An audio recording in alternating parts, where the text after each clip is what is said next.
The photographer projects himself into everything he sees, identifying himself with everything in order to know it and to feel it better. The experience and the photograph are not the same things.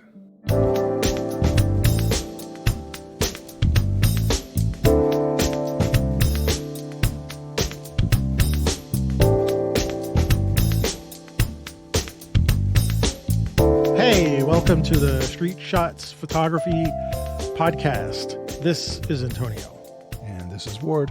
And this is episode 189 for the middle of August. And we are literally recording this in the middle of August. Exactly in the middle of August.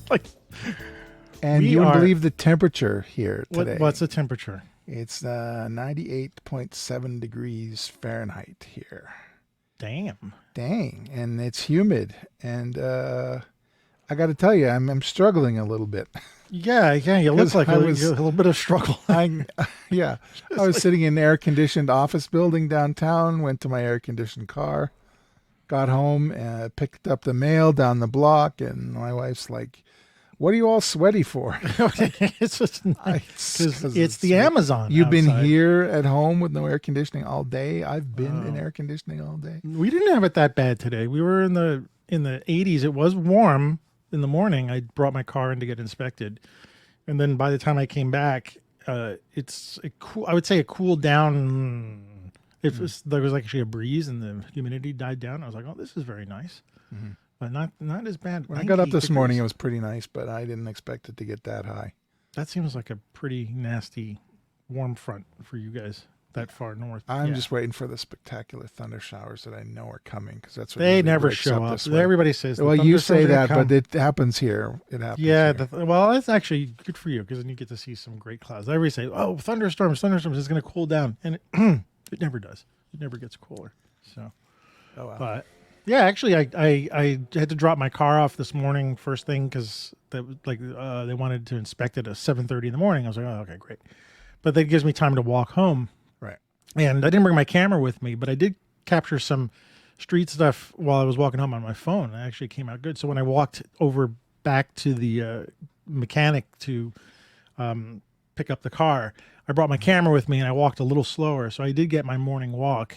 Usually I do my morning walk while I'm eating breakfast, but I got my morning walk and I came across, I was walking down the street in Borough Park on the way to the mechanic, and there's this giant goat in front of a tattoo parlor. It's stuffed, but okay. it's but it caught me off guard because it was, and of course I had to take pictures of it because that's my job now, is to take pictures of all the And crazy. you're being minutia. recognized by the community, apparently. right I now. am being recognized by the community. I'll tell you about that in a second. But yeah, I mean, I there's a goat, right? And so I'm really glad I brought my other camera with me instead of just using my phone. I didn't want to use my phone for this. So, yes, I have been becoming a local celebrity.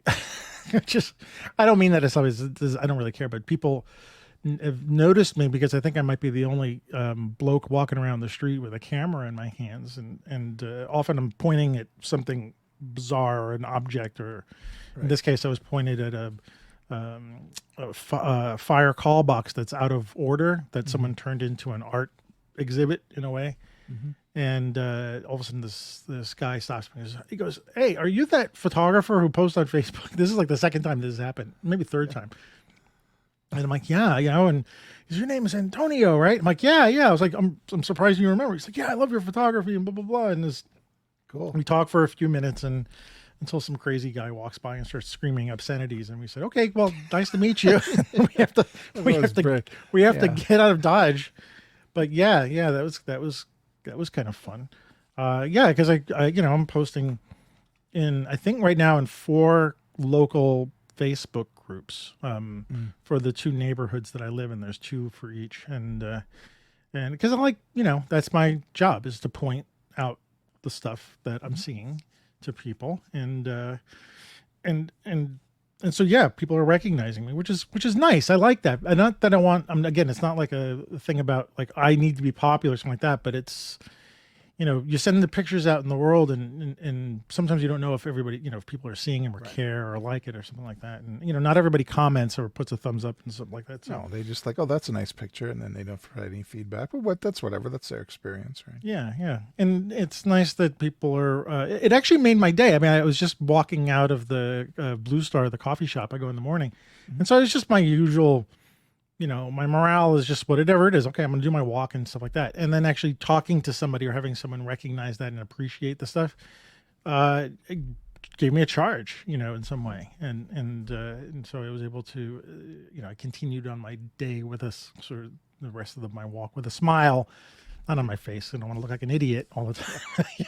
But, it's just someone, you know that, someone recognizes you and yeah, have a good time. So, first, some little housekeeping before we get into our parish notices. Parish notices. Parish notices.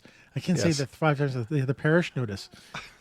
Yeah. So we decided to join the club of Substack and start a newsletter. Mainly, we got some encouragement from our fellow unusual brother, David Swidek, who is encouraging us to, he's like, you guys want to write, talk about your photography and do, stuff and have a way that people can interact with you. And so I've thought about this for a while. And it seemed like Substack was a reasonable idea. So we started it, a couple of weeks ago, and thought the idea would be to maybe post a newsletter opposite of our shows. Podcast. So opposite weeks. Yeah. Except that this time I actually published 2, rather quickly. I wanted to sort of kickstart it with getting some stuff done. So, we published an article about making a photo journal, right? I thought that was a good thing to talk about. And then I actually then republished a story an essay I wrote for our unusual blog, which I thought might be a nice way to get that out into the world. So, and I'm hoping that we can get your story that we have out there, just to push it out there, so people can read it and stuff like that. So, I think initially get a few bits of newsletter out, not spamming anybody, but just get it out there so that we sort of get an established thing. Plus, actually, if you get a lot of posts, the Substack page actually takes on like a newspaper looking style. Okay. So cool. You have to have more than 4 posts. So, but I think every other, maybe every other week, and see how that community comes off. So, if you would like to subscribe to our Substack newsletter, it's by free. the way, I'm your first subscriber. You're the first subscriber. Our first subscriber. You're our. It'll be our when I post something, right now. Yes. Well, it's always ours. It's the Street Shots. But go to streetshots.substack.com and you can then sign up for the newsletter. I'll put the link in the show notes so you can make an easy click and join us. And yeah, it's not a spam, but I'm kind of digging the Substack community that I'm starting to come across, especially with photography. And, after having moving away from the dumpster fire that was Twitter, and, I've not, like I said, not been on Instagram and my social media other than like my Facebook, but to outside world is kind of diminished. Right. And so the voices are quieting. The voices in the head are starting to subside, which is nice. Yeah. But the Substack community, some of the long form newsletter stories that are coming out I'm finding enjoyable to read, and the comment sections will be interesting to see how it takes off. So join us on Substack, please. We want to get the subscribers. You guys can we can reach out in a different way. So that's the housekeeping. That's the parish notice for the. Okay. Cool. For the show. But we were you want to ask me because we were talking offline about this. I said we should talk about this online. There are some online things. Well, no, my little foray into the city with my lens. Oh yeah. So now you had posted some pictures from this longer lens that you have on your Fuji, right? 75 millimeter. Yes. So I'm very impressed by them. I like them a lot. and I just want to know what the photographs anyway. I don't know anything about the lens, but what was your experience with it, and what kind of fulfillment did you have with it? Because I think the pictures are pretty darn good. Thank you. It was first of all, it's the Viltrox 75 millimeter f1.2. Sorry to be geeky out here, but that's the reason why it's significant is that Viltrox is creating, for those of you who have Fuji cameras, you probably know this already, so big deal. But Viltrox is one of those third-party companies making lenses, and they're making a quote unquote pro line lenses for the Fuji autofocus.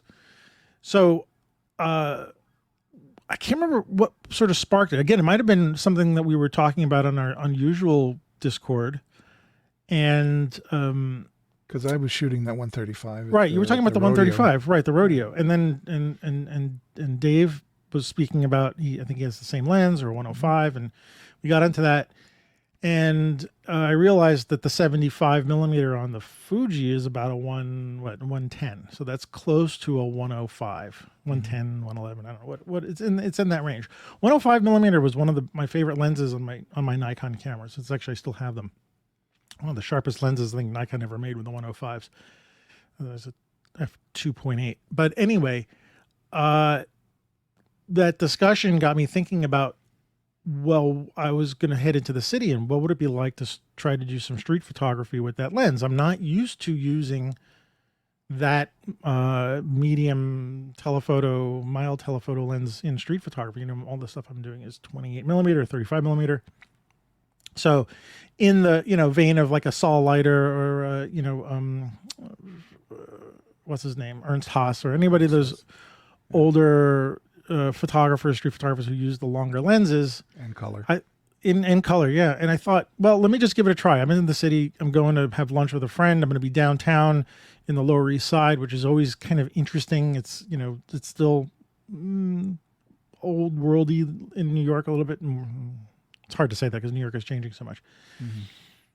And I thought I would just leave and get, before I got to the restaurant, get to the city early so I can walk around a little bit before I met him, and then walk around afterwards. Anyway, so I brought it with me, and I was taking some shots with it just when I was going to the restaurant.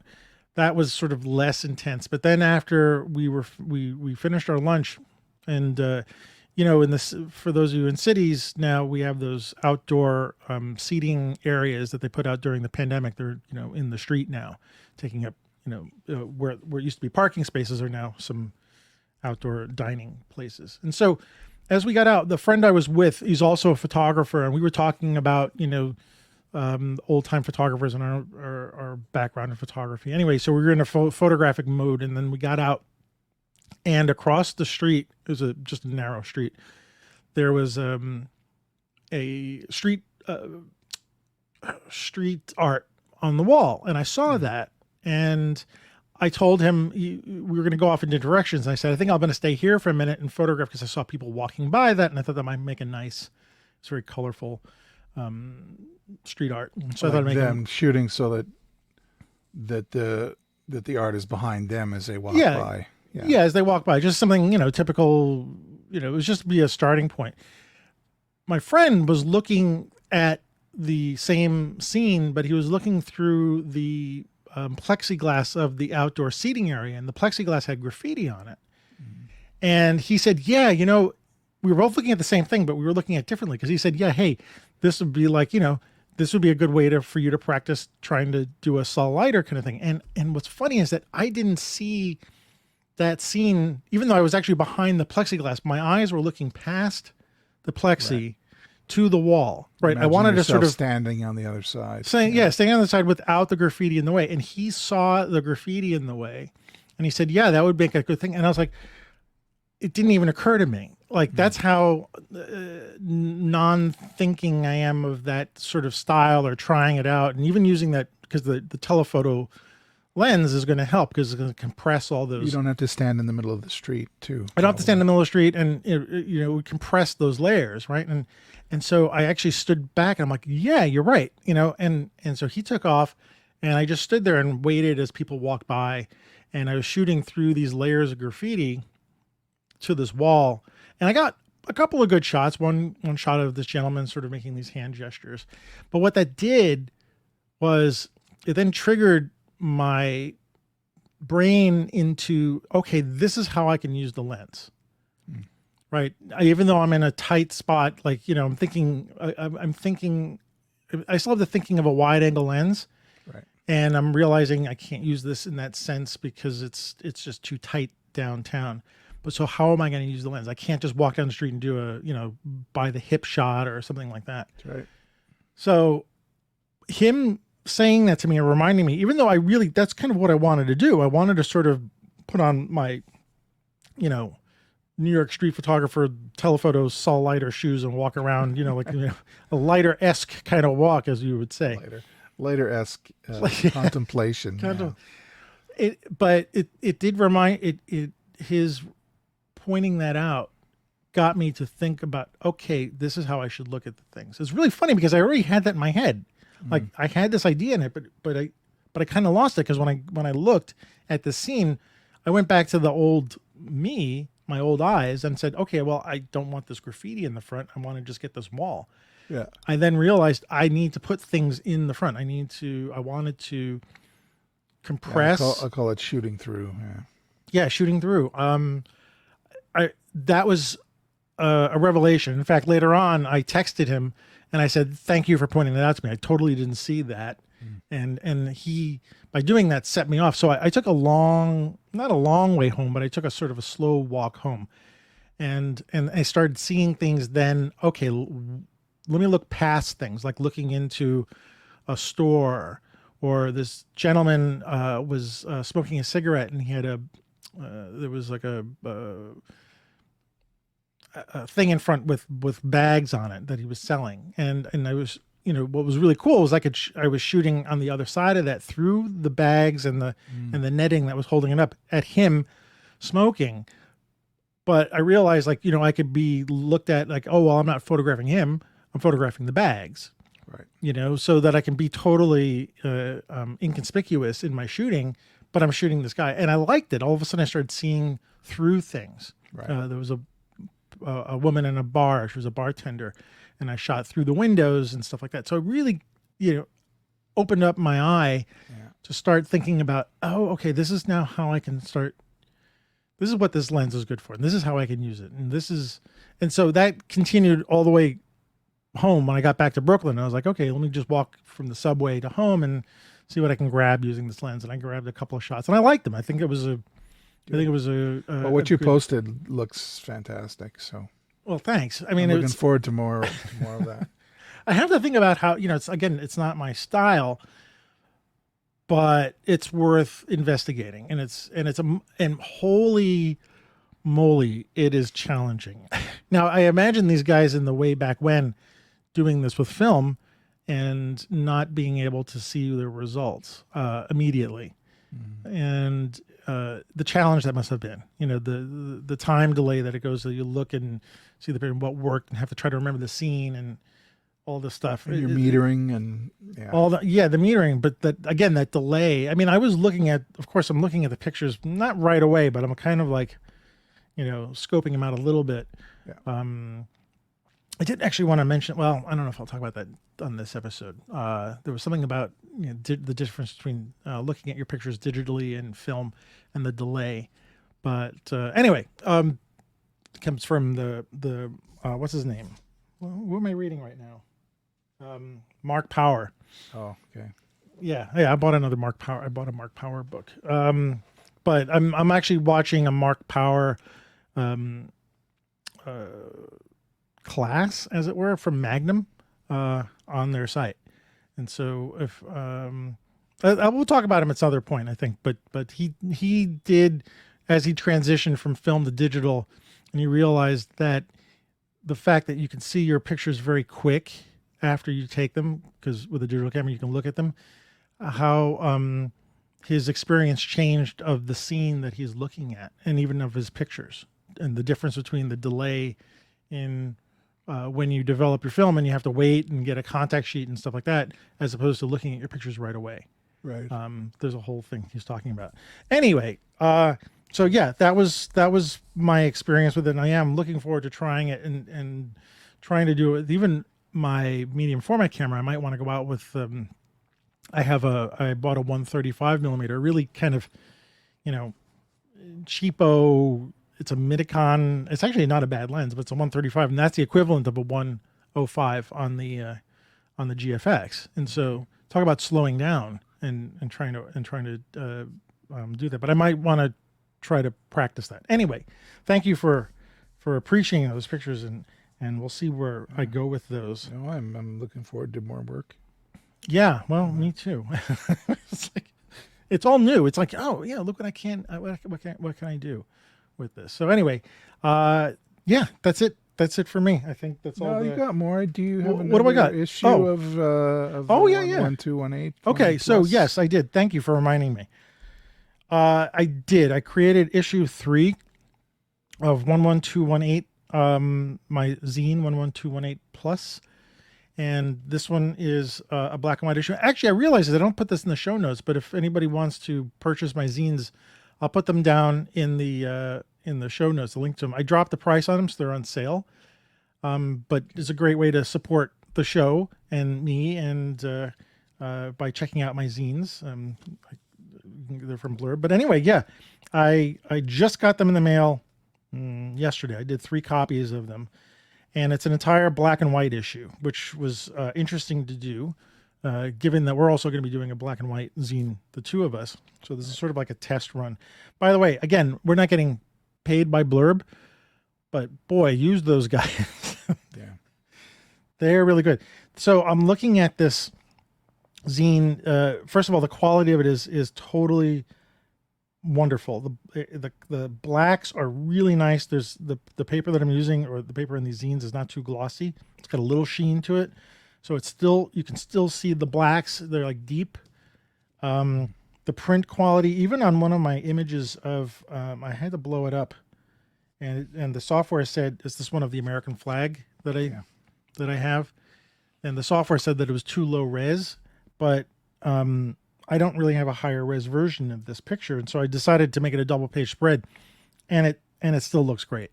Mm-hmm. So even the ones that get marked low res. So I'm really, really satisfied with this one. Actually, I'm like, I need to do another black and white issue, but I figured I would space them out, because what I want to do is make these available for when I have my show, and so I think I might have 4. I think I might have another zine by then, because I have a date for the show too, by the way. Oh, cool. September 28th. I just double check that. Yeah, September 28th. I'm gonna have an open show opening up at Blue Star Parlor Cafe on Cortelyou Road. If all goes well, there'll be shots from these zines. So. Yeah, it's another, a feather in the hat, in the sense that got another zine done. I'm cranking them out. I noticed I've been doing one a month. Well, you're inspired. That's the time to do it. Don't let it die on the vine. So yeah. I realized I got some inspiration, I think, from what's his name, Ted Forbes. Every time he has one of his mail episodes. And showing all the zines and seeing what people are doing, and so I think I'm going to send some of these to him, and hopefully, maybe he'll read some of them. But thank you for remembering that. Yeah, that's so I got 3 issues. I feel like I'm actually like a publisher now. In fact, I just ordered. Do you have a press, like an imprint? Like, you should get one. I know you've got a logo there. Do you have a name? No. Maybe I should work on that. Yeah, I have one. I just haven't used it yet. So what is it? Nisor Press, Nisor Press. What does it mean? It's an anagram of Rosin, my last name. Just like Ornis is an anagram of my last name. So I have the domains and everything. Yeah. Really? Yeah. Okay. Been hoarding them for years, my friend. Well, it's time to start. Maybe we should do our zine under your press name.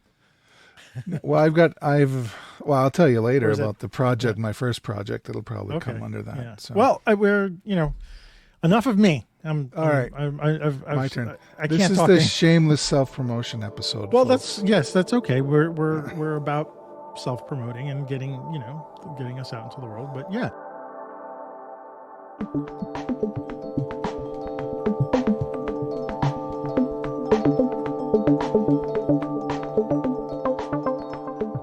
let's talk about your. What do you want to talk about? Your trip first? Well, let's or go. Yeah, well, let's go back in time, like Right, because we talked about the trip in the last most episode. recent. Yeah. Right. So you went on the trip. I went on the trip, but before that or after that, I was invited. And it's funny that you talk about Ted Forbes during the Ted Forbes meetup that we had here in Calgary. So I met him, and he's a very lovely man. And I told him I was going to send him a copy of our rodeo book, like the third last one that we have. Still haven't done that. I got to do that. Evelyn Drake, she's the marketing manager for the Camera Store, and she's also Jordan Drake's wife. She's on the Camera Store television. She's on with Dave Paul, and they have their own.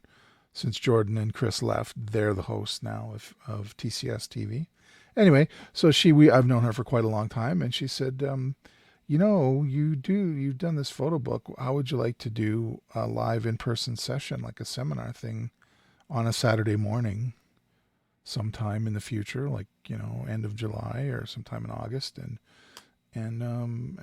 we'll see how that goes, just as a promotional thing. Bring people in the store early on a Saturday morning. It would be, you talk for an hour or so and bring a PowerPoint presentation and so on. So I used my dubious PowerPoint skills, and I put together a show about the process of photo book making was what the show was called, or the talk. And it ended up going over really well. We had kind of standing room only. There was 50 people there, we estimated. And we only had seating for 35, I think. And it was fantastic. They have a presentation space there? They have a space. Well, they have on the south side of the store, it's an kind of open area where they put some of their stand-up exhibits, like big tripods or a clearance table or something. They clear all that out. And then they've got like a 60-inch TV that's monitor that's kind of up and elevated, and you plug your laptop into it, and you talk and you nod and point, and they wire you for sound, and your voice goes booming throughout the store. So, and this wasn't broadcast or anything like that, right? This is just no, it was not. But more about that later. Okay, yeah. It was not. So I meant for you guys to take a little voice memo recording from my phone, but it only recorded about 7 seconds of me clearing my throat before it made contact with my shirt or something, and then stopped. So that's when we go getting ready to talk, and then nothing, and then it quit. So anyway, you should give that to me for the blooper at the end of the show. No, I deleted it already. Sorry, man. It might be in the deleted items folder, but I'm not. No, we're not going to do that to her. No. It's humiliating enough that because I'm quite proud of the show. Anyway, so it was the process of photo book making. So you can get off into the weeds about how you just make books. And it's really boring. You could have this kind of binding or that kind of binding.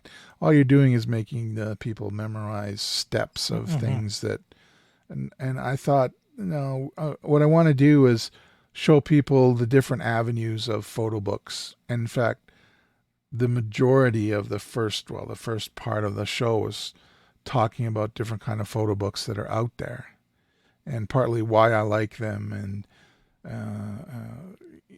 the difference, what are you going to call it, strengths and weaknesses of different kinds of photo books, like a journalistic photo book or a lyrical photo book that tells a story through a loose association of photographs that kind of takes you down to some kind of ethereal art experience, or a linear photo book like Robert Frank's The Americans, right, where the sequencing of the images builds a kind of impression. By the time you get to the end of that book, you have a feeling about what America is or was at that time, right?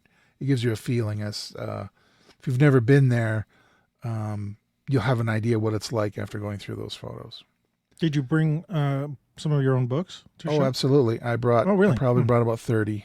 Really? Well, to show them. And then the Ralph Gibson books, where he's the master of the 2-page spread, right?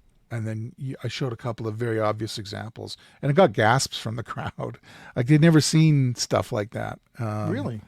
Yeah. So, and I thought it was really effective. I was like, here's what you can do, give you some ideas of how you can relate photos to each other. If the point of one of the things you're trying to do is pair them, which is what Mark and I did. And then we got into the story of how did we create the book? What was the context that we created it in? And we did the selection first, which was, and I showed a picture of the boardroom table at Mark's office where we had hundreds of pictures laid out and we were pairing them and how they talked about how they called to each other. Oh, this goes with this one. This goes with this one.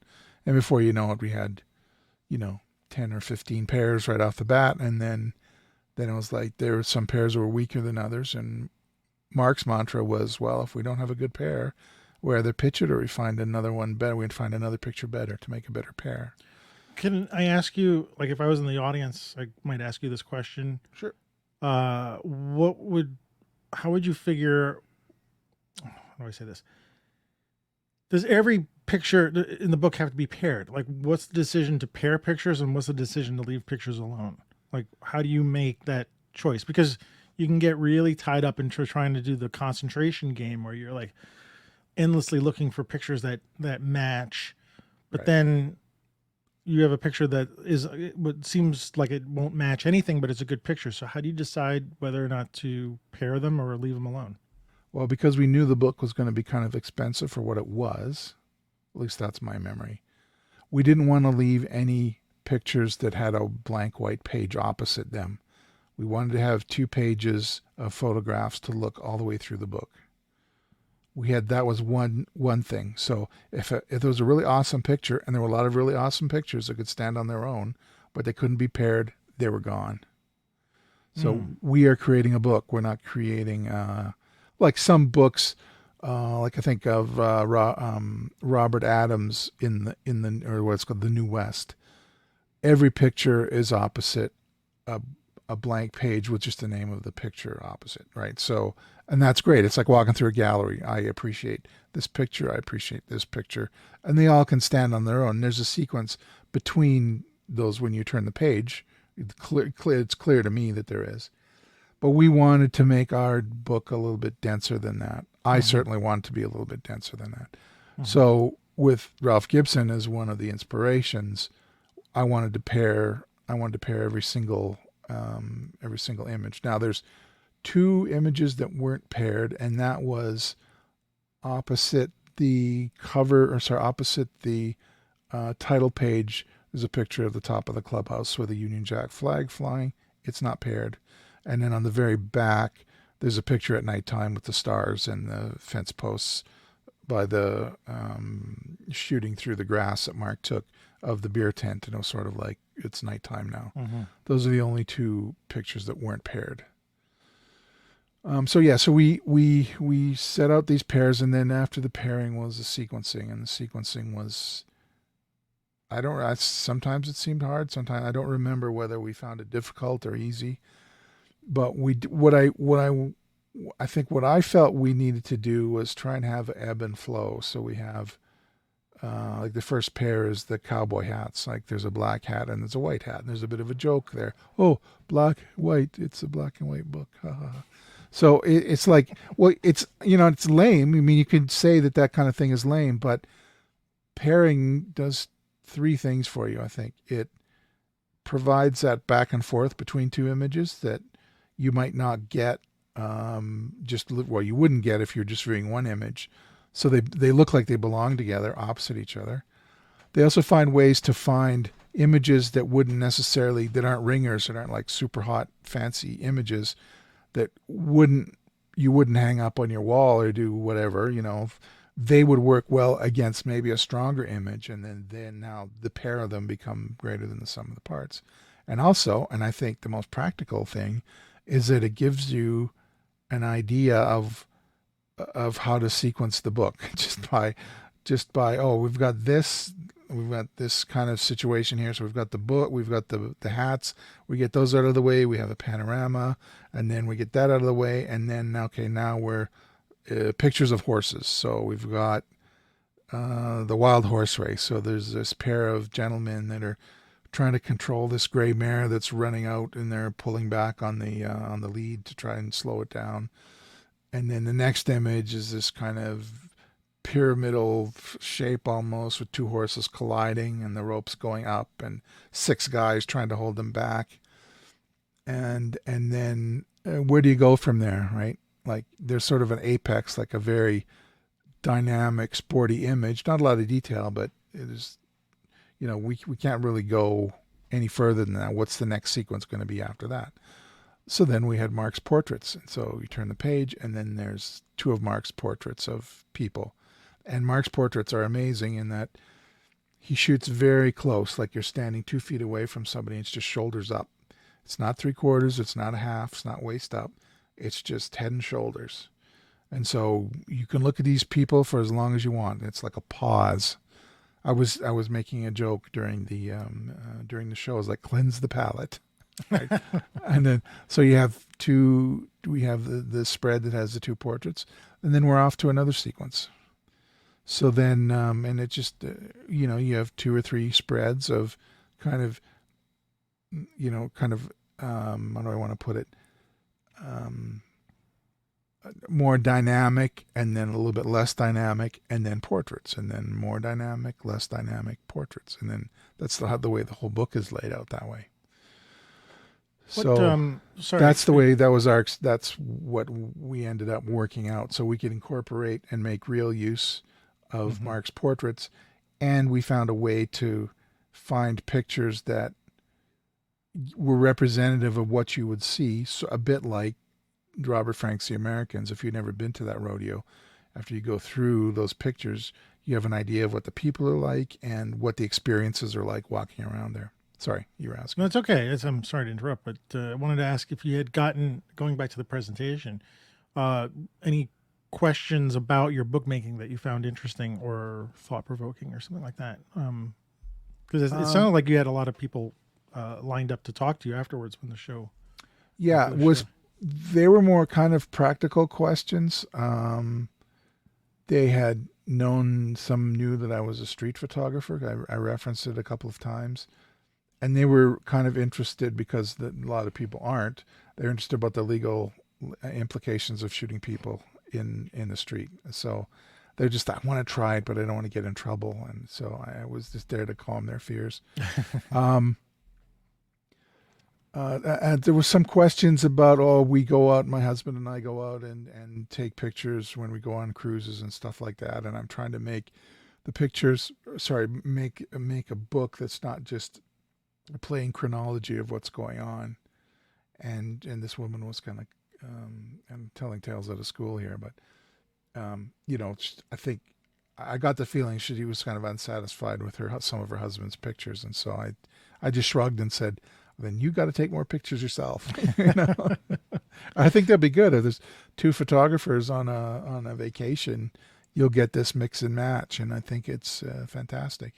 I think that, the encouraging people to actually take those kind of pictures and put them in a book is such a good idea, because otherwise, we're never seeing these images. No. And the idea that you can, well, gee, should I make prints? You go to Walgreens and make 40, 4x6 prints. Well, no, not necessarily. Go and make a book from the stuff, which is not that hard, and it sort of forces you to. It's easier now than it ever has been. It's probably, I don't want to say it's cheaper. It's probably not cheaper. It's depending on where you get the things done, but it's certainly something that lasts a lot longer. It's something put a book on our shelf. Anyway, so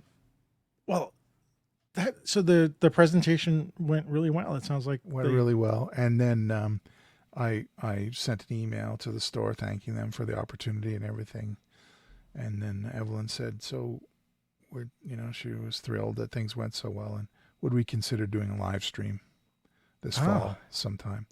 So Mark and I are going to go over my dubious PowerPoint presentation, and we'll do the same show, but this time with Mark? With Mark, and I think because I can't. What I was doing was I was showing off the books themselves, holding a spread open and then sweeping it around for the crowd to see. I think some folks, particularly on the periphery, didn't really get that part of it. And I think there was some feedback too that said that would rather have seen those images up on the screen. So that's fine. That's good feedback. I mean, Yeah. Just so they can see what you're doing. What you're talking but it about. also, it was, for me, it was an excuse to walk around and show pictures and, keep alert. But it was great fun, and I really appreciate it, and I really have to thank Evelyn for seeing something in me I didn't really see myself. I mean, I'm kind of obsessed over photo books, and this time I actually got to tell somebody. Are you? No, No. Nobody's upset. I kind of obsess, but Yeah.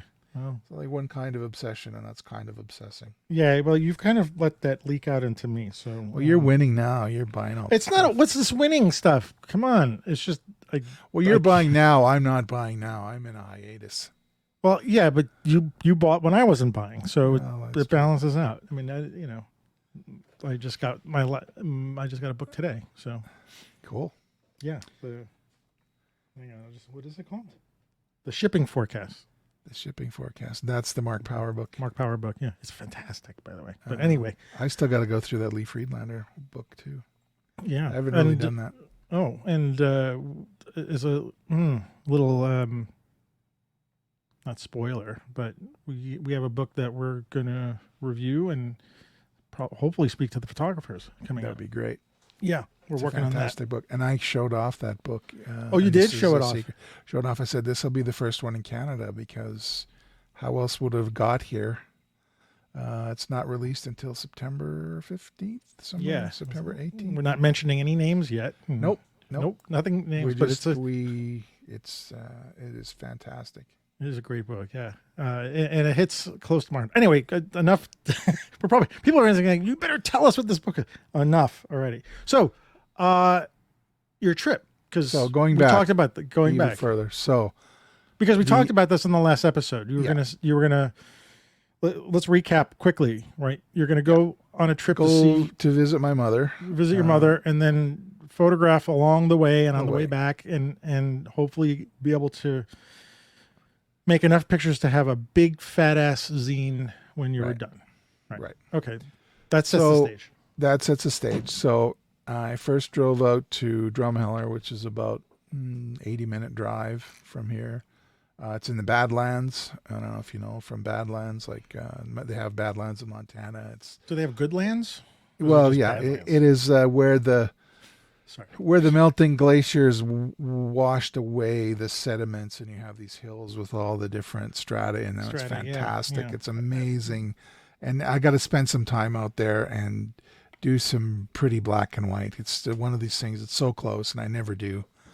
But I'm not much of a landscape photographer, and there's a reason. So I got to go out there and get started. So I stopped by there. I didn't do any landscape, but my friend Vicky is an artist out there. So she has a studio. So I was doing some environmental portraits of her in her backyard. She's got a backyard seating area. It's all very sheltered, and the light was beautiful. Her with her dog. Very casual, nothing posed. Just she's sitting there. We're having tea. Mm-hmm. She's just there with her dog, looking down and away from the camera, and the dog is glaring at me like. Arr. Sorry, this is on the trip. This is on the trip. Yeah, on the way. This is on day one. Yeah, day one. I see. Okay, day one. So I was there. So I went there and then went into her studio. It's very interesting. She teaches kids art. She does all kinds of things. She has, not tutor is the wrong word, but she is kind of a professional helper to help people in their own art and painting and all that kind of stuff. So she has these little side jobs that she does. And so I was just taking more portraits of her and sort of the environment that she's in. And so that was fun. And I've known her for 40 years. So that was nice to kind of catch up and talk about stuff. And then I continued to drive to a small town, kind of out of the way off the highway, like an hour and a half off the highway. To a small town, to a care facility where my very sick aunt is staying. And I took pictures of her care room and of her. And we go back a long time, too. She married my father's youngest brother. Mm-hmm. And she was 19 when she got married. I shot her wedding. I was 16. when I shot it. Hmm. So we both have an interest in photography. She likes to go out in the springtime and take pictures of the crocuses and the cactuses out where she lives. And we talked about art and photography the whole time I was out there visiting her. And we actually talk. She's the person I think I talk about art more than anybody else over the years. And she was just like, it's interesting being kind of stuck in your room.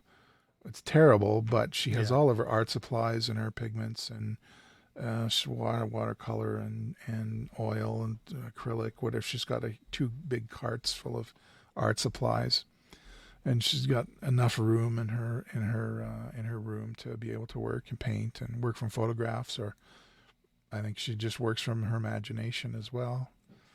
And so that's very poignant. And so I have uploaded the pictures, that part of the trip, up to the computer and up to my storage, but I haven't started editing them yet. I had a lot of feelings after. When I was there, it was just about me being with her and talking with her, and just being present. And it was great. It was a great visit for her, because she was, the more we got into the discussion, the more present she became. And so that really felt good. Felt good for both of us that we could have that talk and that time together. So I think this fall, I think I'm going to go visit her again and maybe deliver some product to her, some pictures. Because I told her I would have something for her as soon as I could. From this, yeah. So then, and then I went home to visit my mother. My day job's been kind of tense right now, so I just basically get to Mom's house and I just like shut down completely. So I really didn't do much.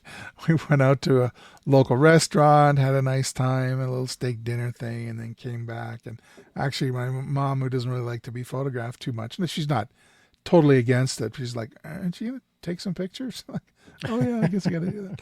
So like the morning or the day before I left, I went around and took pictures of her home and of her.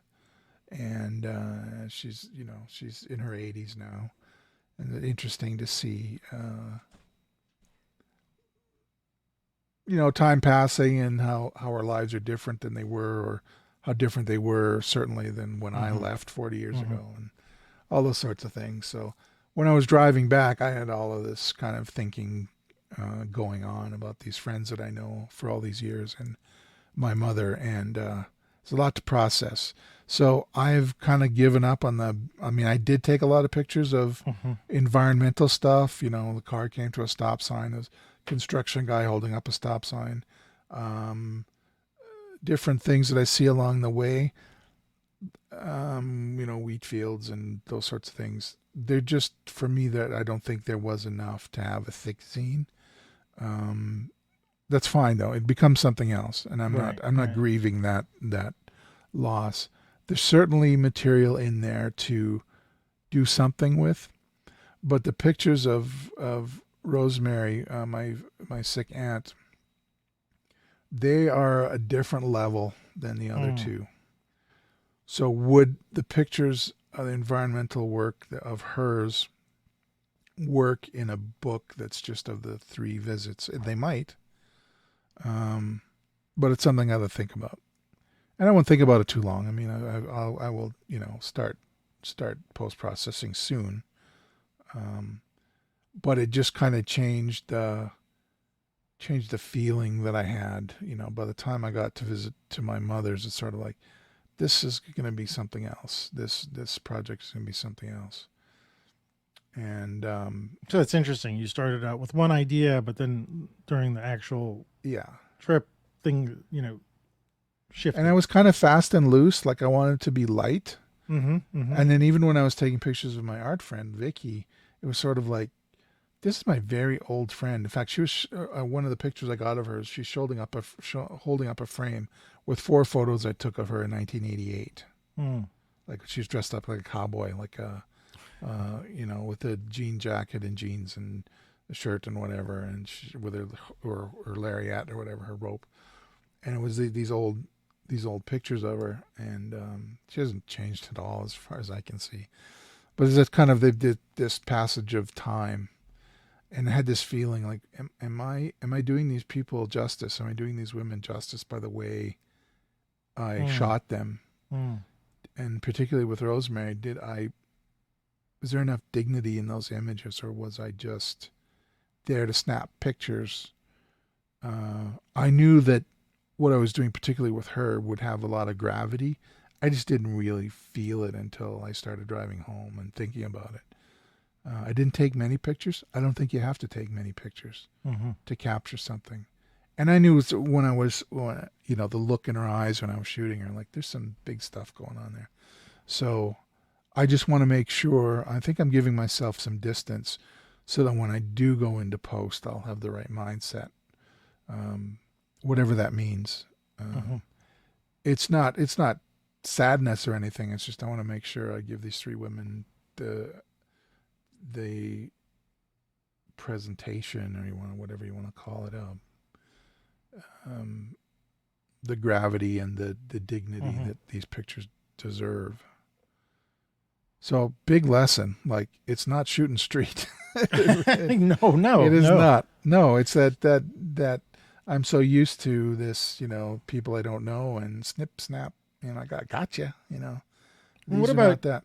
Go back to for a second, when you were talked about initially doing this, like you wanted to have a zine where it was like multiple, you almost said like 100 pages. Yep. Does that still fit into an idea that you have? Like, you're describing the project changed because of your experience. Yeah. Now, do you still want to do a zine, not necessarily of this project, but like that energy that you had to do this? Because that's that kind of project. I mean, I think of a zine of like where you're just sort of being free with what you put in there, right? Pictures and stuff like that. That is an idea on its own, separate from this. Is that something still? Oh yeah, no, it's the form of it really appeals to me. I think back to my 30-year-old, 35-year-old Vogue magazines, right, where it's all ads. The whole thing is ads, but it's just has this energy, right? You've got the best fashion photographers, art directors, models, and designers in the world at that time, whatever you want to think of that, I don't care, putting together these magazines, and they're spectacular. They're arts, and the whole thing is art. So I wanted something that sort of had the form of it, this thick zine that you could pick and choose. You could just open it up in the middle and see something, or you could, if you wanted to go on the trip with me or whatever it becomes, you could go sequentially through it and you could see the trip, or you can just search for stuff. I mean, I like the idea of that form, separate from the sequenced book that Mark and I did, which was really, you're going to get the best appreciation going from beginning to end. A magazine is you just open it up wherever. Right. It's just a different form of a book. Right? Yeah. So that's still on the plate then. Oh yeah. No, really what energized me was the form. And then it was coincidental. I'm big into coincidences. Coincidental with me wanting to drive back to visit my mother. Right. So why don't I put these two things together, because I'm too lazy to think of them apart. So let's try and we'll put them together, and then we'll go on our trip, and I'll, shoot a picture of the McDonald's I was at when I stopped first thing in the morning on the first day, just try to bring some whatever, a feeling of being on the road, which I love. I love being on the road. Oh yeah. So this experience for you was really interesting, is that you go in with one idea and you come out with something else, and you're taking the time too. It's like you're not coming out and saying, "Oh, I'm disappointed that this is not going to work for the zine format because of this and everything." You're taking a new idea that may or may not work. You haven't sort of finished that idea yet, but you're not trying to force it into this format that you wanted to do. So you're not coming out disappointed at all. In this process. I'm you're actually coming out with something new, or even something thoughtful, or things that for you to contemplate, and just in general, like life in general. Right. But some nerves about making sure that I'm doing these people justice. Right. And I didn't expect that. Like, I was just going on, I was going to take your pictures and they'd be great and things would be great. Well, no, it's like doing something very intimate, and and that's just me being away from anything approaching a studio or careful portraits. I mean, I used to take pictures of my young cousin. She wanted to model for a while, so hey, there's an opportunity. Another coincidence, I happen to have a camera. And I think she and I did some good work together. So it's just a different mindset after being Mr. Street all this time. To go down this road with, and part of it is, I mean, and I kind of mentioned it before, like people I really know well, and it's sort of like my subjects are trusting me. Like I have to feel like they're trusting me with whatever it is I'm going to do with these pictures. So that's good. That's growth. That's me growing up or whatever. I like that part of it, that I have to kind of change my perspective. Yeah, just when you think you don't have anything to learn, you always find out there's something new. Yeah. And to sort of tie what you were talking about with me, with the lens, and what you're talking about, I'm coming to realize that I think having met you and spending time doing this show and, getting books and stuff like that has really gotten me to be, or I'm working at becoming more thoughtful about photography rather than a reactive, oh, this is cool, or this is fun, or, obsessed by something like this, to be able to pull back and spend time thinking about my pictures, thinking about other people's pictures, not reacting, moving away from again, I bring this up ad nauseum, but like moving away from Instagram or that fast, response or dopamine thing that goes on with rapid production of imagery. Like I'm moving away from that and slowing down a little bit. And I'm finding that much more satisfying overall. I think that's why I'm buying all these books too. So I can start thinking about pictures. Even the journals that we started making,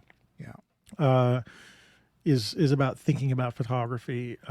Even thinking about my own pictures and being more deliberate about that. And that's kind of a first. And so that's kind of what I'm learning too. It's nice to be able to learn that now after having done photography for so long, and realizing I don't have to be so reactive to things. I can stop and even contemplate my own pictures. Like, I go and make a big deal that my Lightroom library is so large. When was the last time I went and took a dive, and back and, and stuff like that. Anyway, I'm really appreciating that, and I'm appreciating your stories, both about the presentation and then this trip. So it's nice to hear that. Also, one thing I should say too, about slowing down. About it was over a year ago, I dropped a camera off at my friend Gary's place. He's got a camera repair business out of his home. He does fantastic work. Anyway, I was gifted a Rolleicord twin lens from old gentleman who just wanted to get rid of all of his stuff and move into a condo from his large home here in Northwest Calgary. And so I got this camera, and it hadn't probably been used in 40 years. I think it was, according to the serial number, it was built in 61, so it's not too bad. And sent it to my friend Gary, and then he actually came to the show. He actually came to my talk, and he brought the camera with him. Oh, really? So I hadn't come to his house. It was ready months and months ago. He says, it's probably sitting on the shelves so long, it's probably gone out of spec again. I was like, well, I'm sorry. I didn't get down there. So you have it with really you? Nice. Oh. You can put some film through it? Oh, yeah. So, yeah. And that's, I also have a Yashica Mat 124G. Yeah. And so I on my way home from work today, I stopped by the camera store and visited with some folks there and bought a couple of rolls of Ilford HP5. So I've got T-Max 400 and I got Ilford HP5 and these two cameras. And so I've just showed my son, my 26-year-old son, the Rolly. I think he'll struggle with it. I think he'll have an easier time with the Yashica. I said, the Yashica is like driving a Nissan R32 from the 80s, like like a souped up sports car from 30 years ago. From 30 years Okay. ago. So Yeah, imagine a Japanese sports car from 30 years ago. Mhm. And I'm driving an old Porsche. You know, I'm driving the first generation 911 with my Rolly. You guys going to go out and photograph together? Yeah, I with think these we'll things? go out and photograph. So he's like, and how many pictures in a roll? And I said 12. And how much does a film cost? About $10 a roll. He's like, That's not Be actually, careful. that's not bad. You're definitely going to slow down. You should both find yourself in front of a mirror and do a Vivian Meyer style Yeah. selfie of both of you. oh, I know of pointed a the- couple places where we can do that downtown. Actually. All right. That'll be kind of fun. Man, I wish I was with you guys. I would love to take my Minolta with you and do that route too. I was going to say, talking about slowing down, another practical tip for slowing down if you're a Fuji owner and if you've got the newer cameras, the X8 series or the X-T5 or the GFX, turn on the clarity feature on the serious. I think it's on the X Pro 3 too.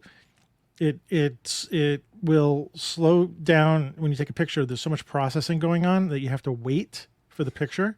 Okay. So What's the point of having a digital camera if you whatever. well, some people want to, they say, I got to slow down, so I have to have film. No, you don't have to slow down to have film. You can take single pictures with a digital camera. But Yeah. I have a film simulation now that's got clarity built into it, and so when I take a picture, the thing the camera's it stops for a second. I'm not taking anything that moves anyway. So, but I just realized that it does slow me down. Anyway, it was just kind of a dumb thing to think about. So Anyway, we got 2 rolls of film, so that's each, so that'll be 24. I think I'll shoot the T-Max because that's my old love. And he can shoot the HP5, which really it doesn't matter how you set the camera. There'll be something to use out of the negative.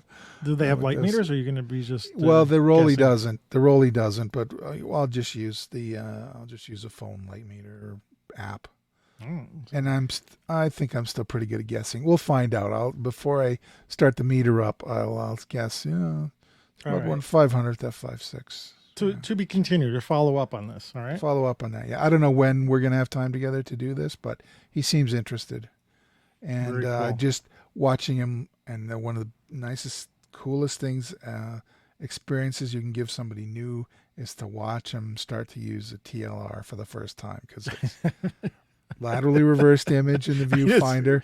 It's a Where you're like, live look, image. You turn it this way, and the picture goes that way. Yeah, that's right. And then I showed him the magnifier and then the sport viewfinder, and it's like, he's like, "Oh, high tech." I'm like, "Shut up! This is This is what it was." Yeah, try to make a good picture from this. Yeah. Where do you trip the shutter? Oh, down here. Oh, it's underneath. So I got to focus here, and I got the shutter. I'm like, yeah, that's how it works. All right. Yeah. But All right. Cool. I didn't think we had anything to talk about, but we did. So yeah, we did. thank you. Thank you for hanging out. Where can we find you in the world? You can find me on Vero and Twitter at Rosin at WRosinPhoto, WROSINPHOTO. Instagram, you can find me at Ward Rosin Fine Art, and that's where you're going to see most of my work right off the bat. On Facebook, I'm Ward Rosin Photo, and my website is rosin.ca, ROSIN.ca. There's nothing really there on that site, but you can come visit if you like.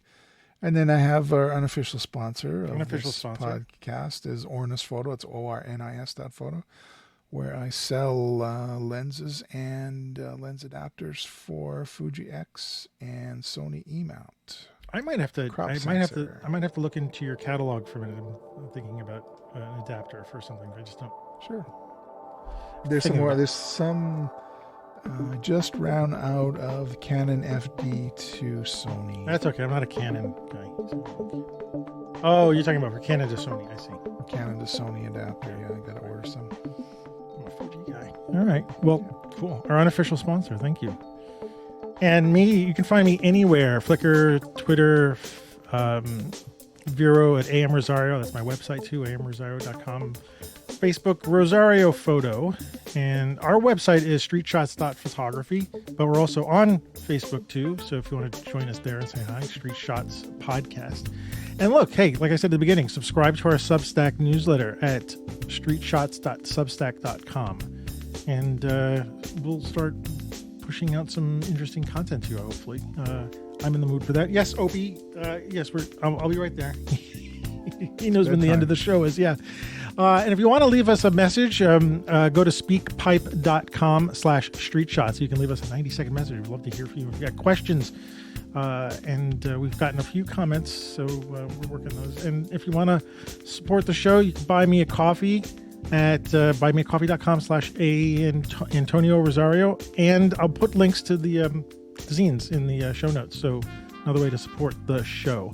And we're going to be 10 episodes away from our 200th episode. So I wonder if that will happen by the beginning of the year in terms of timing. I think so we're close.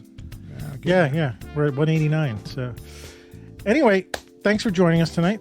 Ward, thanks for spending your time, your busy time. Appreciate it. I know you're such a busy guy. And anyway, thanks for joining. And have a good night, everybody. See you in a couple of weeks. Good night. Good night.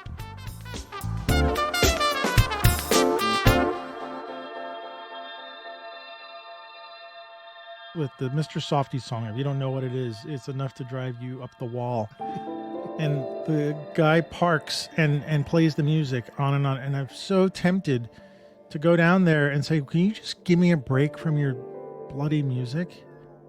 Yeah, and Opie thinks the same thing. Yeah, Opie's with you right there.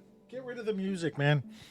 Unbelievable. And then because we have those little side streets, right? So he drives up slowly, and well, the kids, so you got to get the kids down. There's no kids. He does this at 10 o'clock at night. There's no kids out. Anyway, it's, I used to like Mr. Softy, and now all I want to do is go John Wick on him. Just like blow it up. My appreciation of dairy products. Yeah, more than lactose intolerant did. So.